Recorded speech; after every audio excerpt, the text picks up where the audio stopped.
Good Morning Miramar, Tuesdays and Thursdays at 10 a.m., right here, right now. Good morning, Miramar. Today is Thursday, June 22nd. I am your host, Danielle Reales, and I'm joined this morning by Beyonce Knowles. Kidding. I am Alexis Fox. Welcome again to this morning's Good Morning Miramar segment, where we will be looking back at some more really classic interviews that we've had on the show. And before we do that, let's talk a little bit about the grand opening, shall we? Yes, let's talk about it. July 4th. You have to be there. They have to. Yes. You have to be there. It is amazing. It is going to be the Miramar Amphitheater grand opening that's happening at Regional Park right here in Miramar. We also have an amazing 4th of July celebration, which is presented by Memorial Hospital Miramar right here in Miramar also. Yes, thank you so much, Memorial, for being the title sponsor for this event. We have a wonderful lineup of artists that are already booked for the show, including Kelly Price, Wayne Wonder, France Jolie, Tavares, Enrique Santiago, and John Elefanti, the lead singer of the band Kansas. We have something for everybody. We really want all of you to make it a point to be out there on July 4th. We're going to be there from 3 to 9 p.m. There's going to be two really great fun things happening. From 3 to 9, you're going to be able to experience that concert that we mentioned right under our beautiful amphitheater, which is going to house thousands of people. It's going to be a really great free concert happening in Miramar.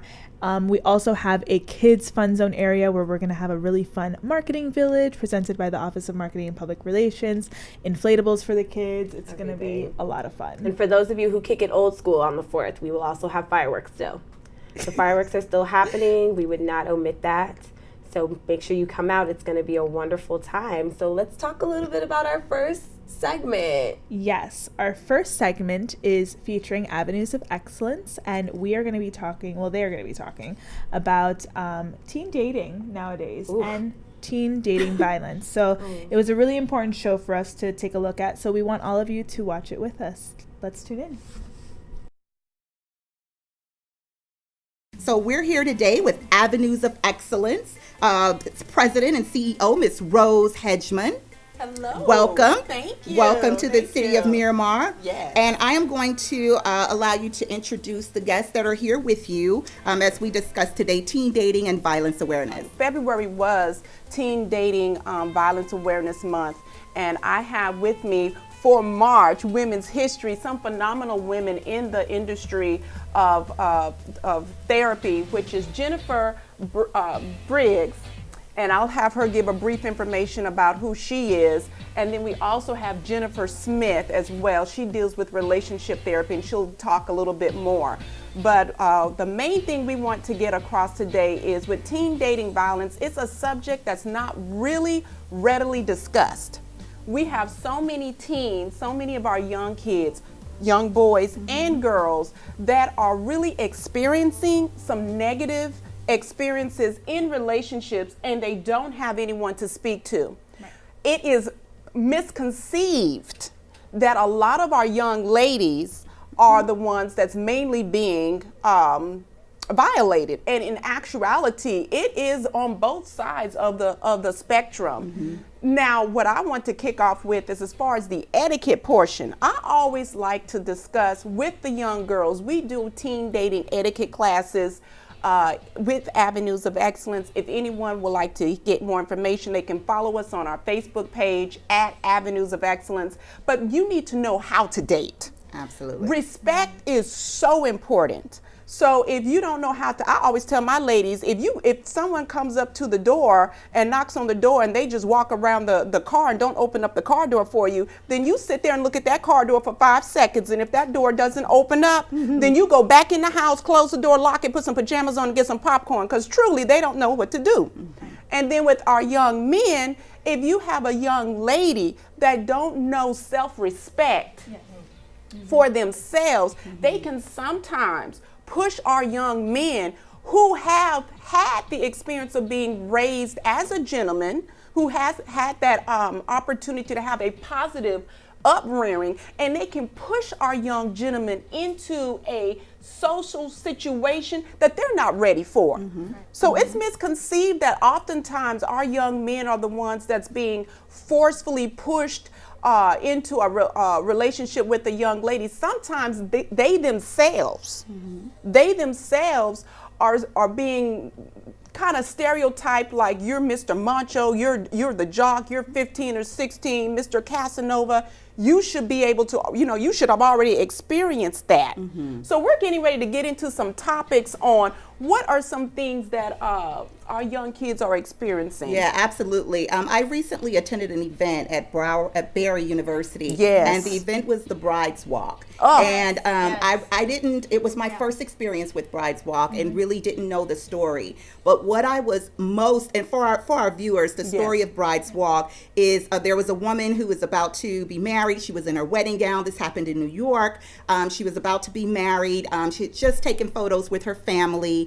And minutes before she was about to walk down the aisle, her ex-husband came in and shot her in front of her family, and she passed away. So a woman heard about this story, and she started the Brides Walk. It's really just awareness. It's raising awareness about domestic violence. But what I was most shocked about was the number of men and boys that are affected by violence as much as women. And so anytime we hear about domestic violence, we often hear that from the woman's perspective or the woman being victimized. But this is a universal issue. So can we talk about that, Jennifer? Absolutely, Yes. Let's start in. Thank you for having me here.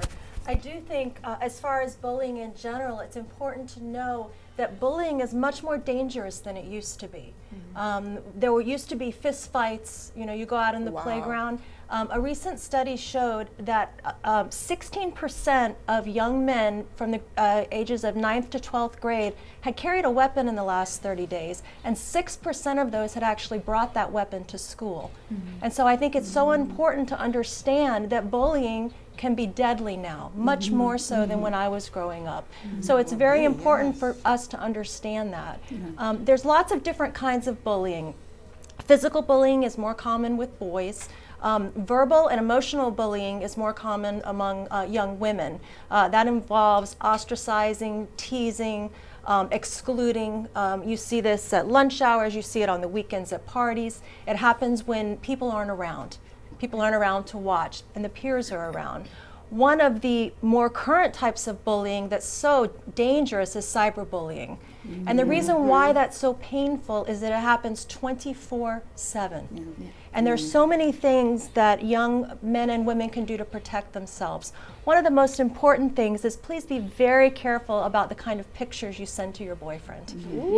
Because if you send a racy picture and then you all break up, the best case scenario is that he shows it to his friends, which is still embarrassing for you. The worst case is that your picture ends up on the internet. And with that note, when we was discussing, we had a conversation offline, and we was talking about going into like relationships, because sometimes, and I know Jennifer, that's what Jennifer Smith, you do, and maybe you can tell a little bit about how people lead into hazardous relationships. And before we go there, I want to mention in terms of the pictures now live forever. Yes. Forever. So before, where you could delete, when I was growing up, we didn't have that. It was like it was memory. Whatever you saw, you had to memorize it, right? Anymore. So now it can live forever. And with our young people, we tend to live in the moment and not think about the long term. But these pictures live forever. There's so no think deleting. about that the next time that you send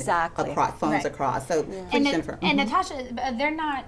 They don't know the laws have changed, and so now they don't realize that just in high school or middle school, when you send a naked photo to another student, you're now in possession of child pornography. Yes. And so what's a bigger problem, what's happening with our high school students, is they now are being charged as registered sex offenders, and they cannot get financial aid to go to college, nor can they even live within the parameters of a school. Changes Even their if whole that's life. consent. Right, Yes? right, Wow. exactly. Even if it's consented, it's still distribution of child pornography, and a lot of students are not aware of that, not educated enough about that.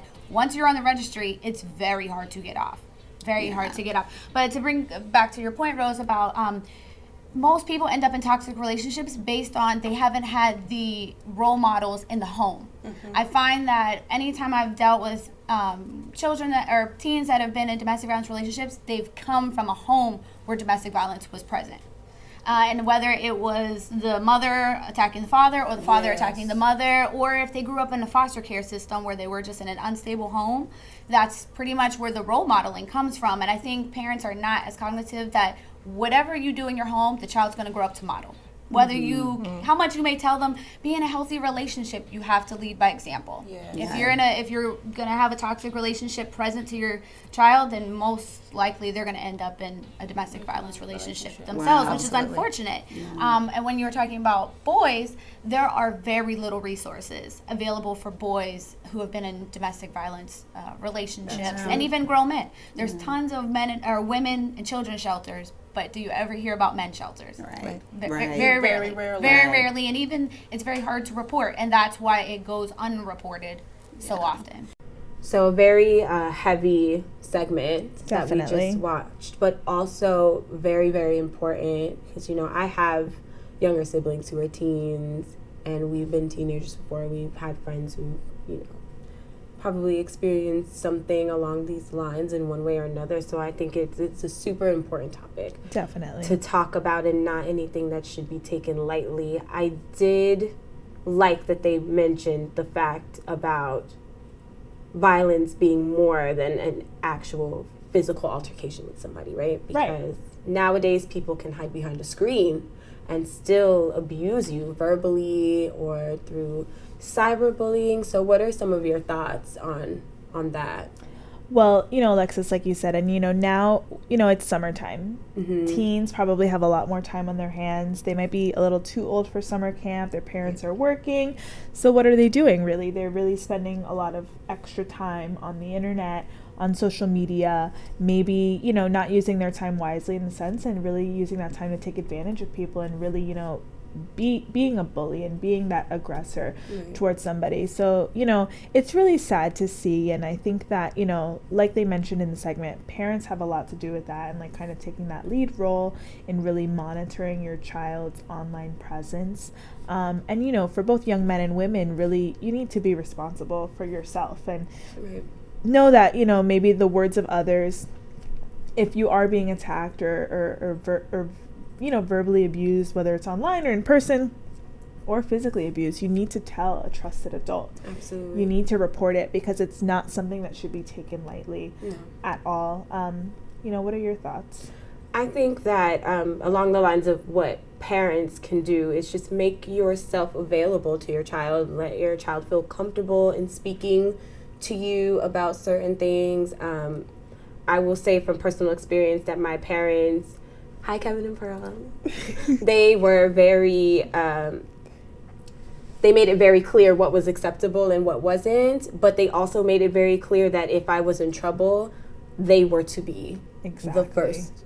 They were to be the first call, and we will deal with the trouble part of it later, but my safety was always first. And I feel like maybe teens have an issue with, wanting to speak to somebody about it. And if you are a teen or you're a parent of a teen that is dealing with any kind of abuse, whether it's in a dating relationship or just amongst friends, we do have a number that we'd like to give for you to call at any time, and it's the National Teen Dating Abuse Helpline. That number is 1-866-331-9474.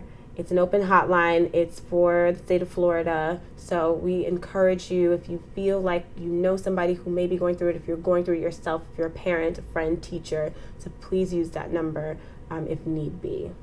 Definitely. Please take advantage of that resource because it is really important that we create this awareness and teens really protect themselves. Now, moving on to our next segment, another one of those really powerful stories that we kind of took a look at back on Tuesday. We are going to be speaking with, looking back at a video with Akira Armstrong. She is the founder of the Pretty Big Movement. it's an amazing movement, really body positivity with young women and men who are in the dance industry, but also beyond. She hosts great workshops. She's danced with the Queen. She has danced with Beyonce. And let me tell you this right now. She has danced with Beyonce. We hosted her here and took pictures. So we are by proxy, like we've met Beyonce. And that's my story, and I'm sticking to it. But let's watch more on Akira. Her story is really inspirational. She spoke at our women's luncheon this year, and we were so grateful to have her and her amazing dancers. So let's take a look back. Let's take a look. Ladies and gentlemen, please help us welcome Miss Akira Armstrong. We have some things that we would like for you to know about her. So, Eddie, help us out. Okay, let me tell you about this beautiful lady, Miss Akira Armstrong. She began her intensive dance, drama, and vocal training at Mind Builders Creative Arts Center, where she was handpicked to participate in a high-level merit program. She is also a former student of the Alvin Ailey School. Following her graduation from Professional Performing Arts School, Armstrong studied at Syracuse University, where she received her BA in Public Relations Education. And, she's dancing. She has performed with Jubilation Dance Company, Bernice Johnson Dance Company, the world-famous Apollo Theater, and Ladies of Hip Hop at Cosmo Theater in Vienna, Austria. In 2007, she debuted as a principal dancer in two of Beyonce's music videos, Green Light and Get Me Bodied. Ladies and gentlemen, if you have not seen this phenomenal movement, take a look.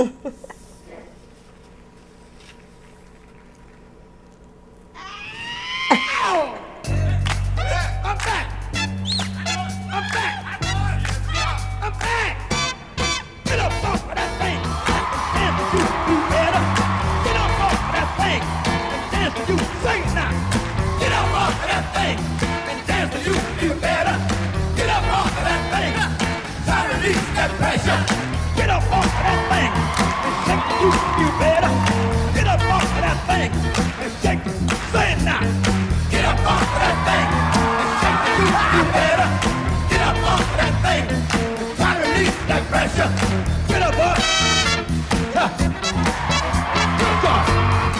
That's my goodness. You guys took me down memory lane. That is so exciting. Thank you so much, Akira, for so being much here. We are honored to have you in the city of Miramar.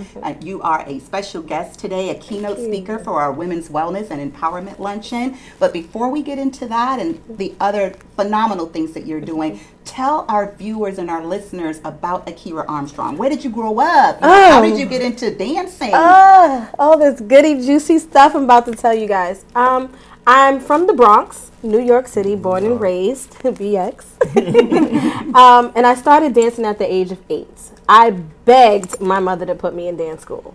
I was in Catholic school, and I begged her to take me out of Catholic school and put me in performing arts school. So, and I remember her signing me up for West African, modern jazz, and ballet. I despised ballet. I did not want to wear leotards. I didn't want to wear tights.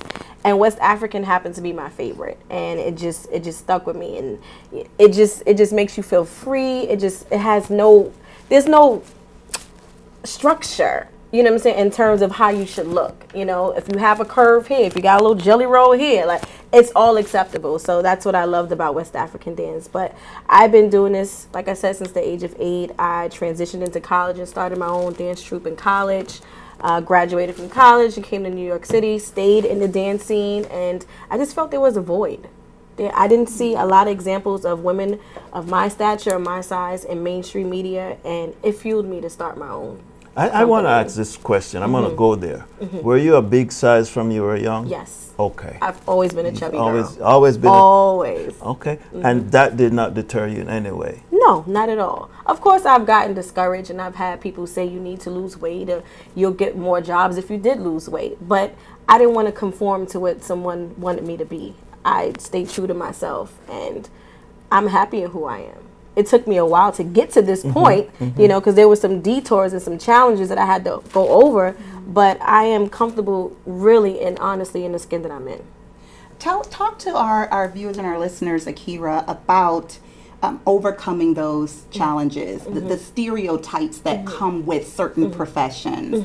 And what can you tell our young viewers, so many young girls and even young boys that are dealing with image issues, what can you tell them and how to overcome that and move forward and continue to live their life fully?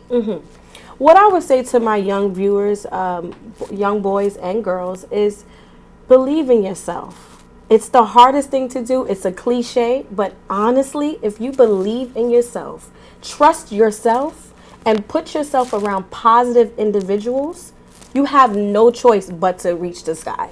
The sky is the limit. I had a lot of supportive people in my family growing up. Even though I came across people who didn't like me because of my size or how I looked, but I didn't let that deter me because I loved me. It starts with you. So I would just say to them, you know, be true to yourself. Be kind to yourself. It's okay.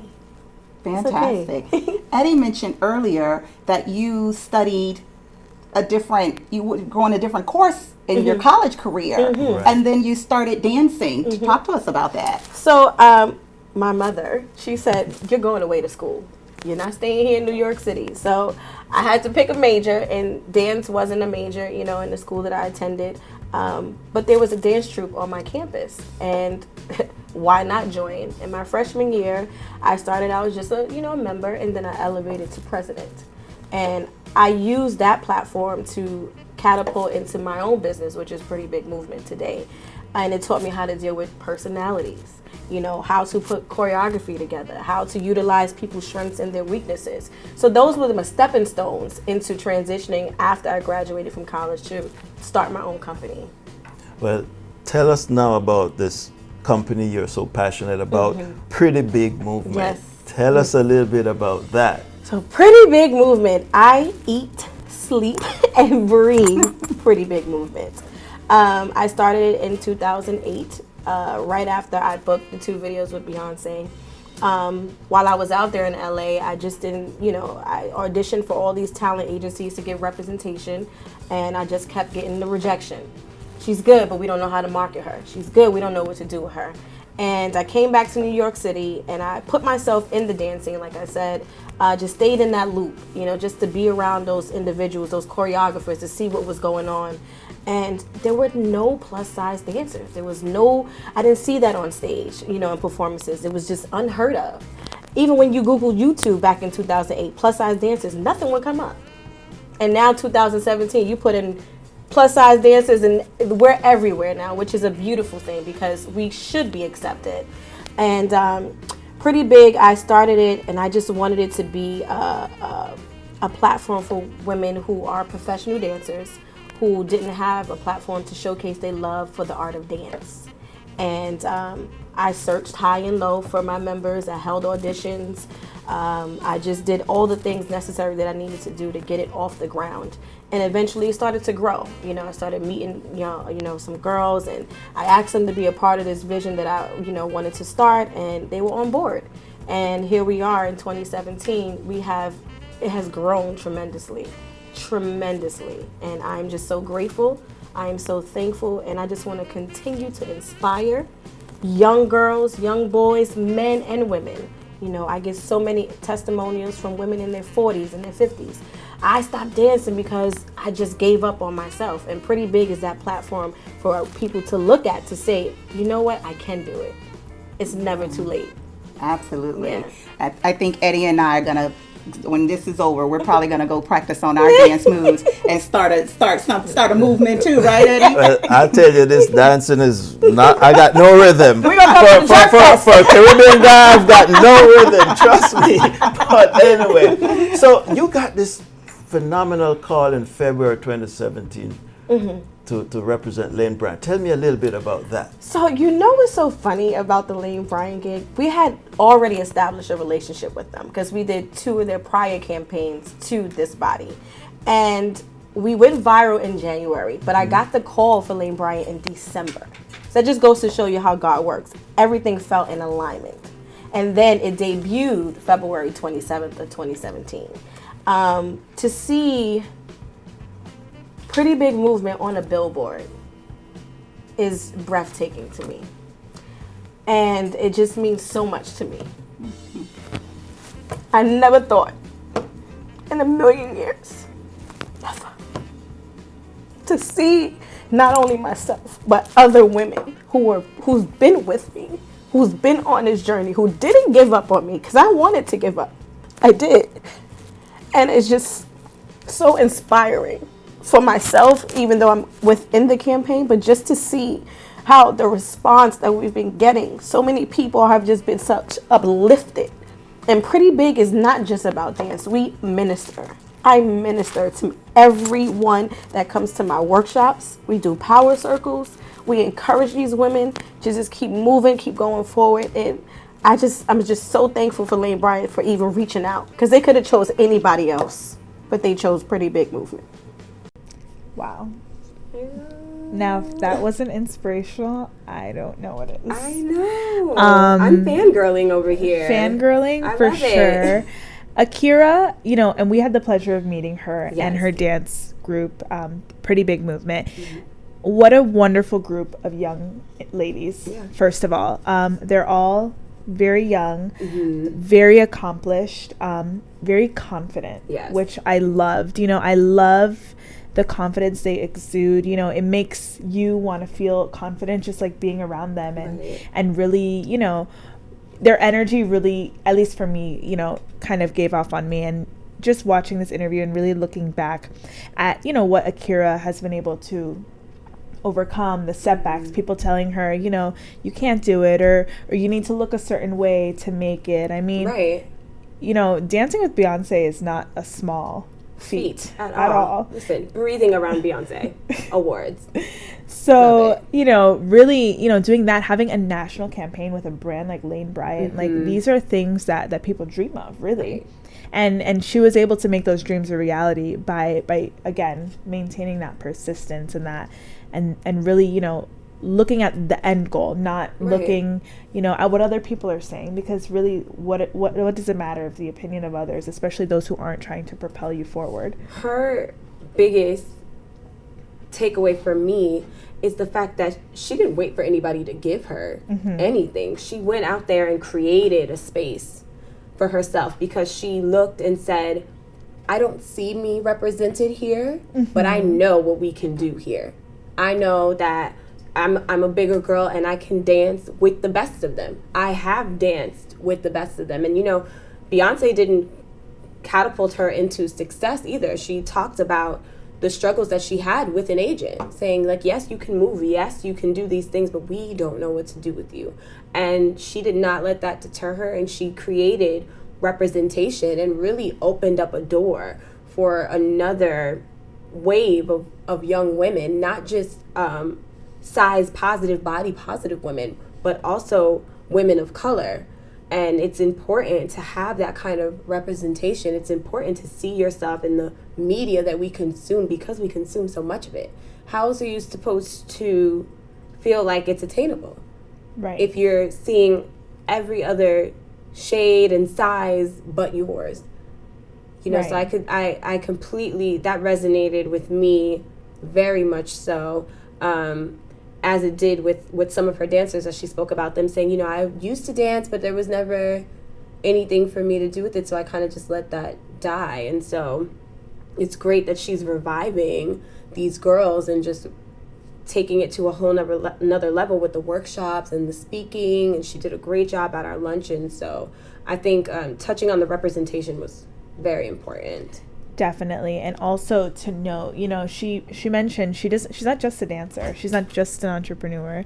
She's not just a businesswoman. She really is someone who has created a space to where she does more than one thing. She was a makeup artist for Salt and Pepper. That is, really cool. Which I could tell her makeup was. Yes, and phenomenal. She did her own makeup. I can attest. I was backstage getting them ready to go on stage, and she was doing all her own touch-ups, so that face was all her own. And all of her models did their own makeup as well. Definitely not that diva mentality at all. Very humble, hardworking group of young women. Like I said, makeup artists, she motivates her group. They all really look up to her, and she's really that role model for young women and young men that might be looking up to her. And she has some great workshops that she does. She speaks at a multitude of events. So, you know, really, really proud. And at least for me seeing someone like her, it's really inspiring. Yes, to say the least. Definitely an inspiration to all of us. And with that, we are going to wrap up the show. This was so much fun. This was so fun. We loved taking a look back at memory lane with all of you, and we hope that you enjoyed it as well. And we look forward to, you know, doing this again really soon. Absolutely, to making more memorable shows. And thank you all for tuning in so faithfully. It's the reason that we're able to keep bringing you these great interviews. And we hope to see you next week. Bye-bye.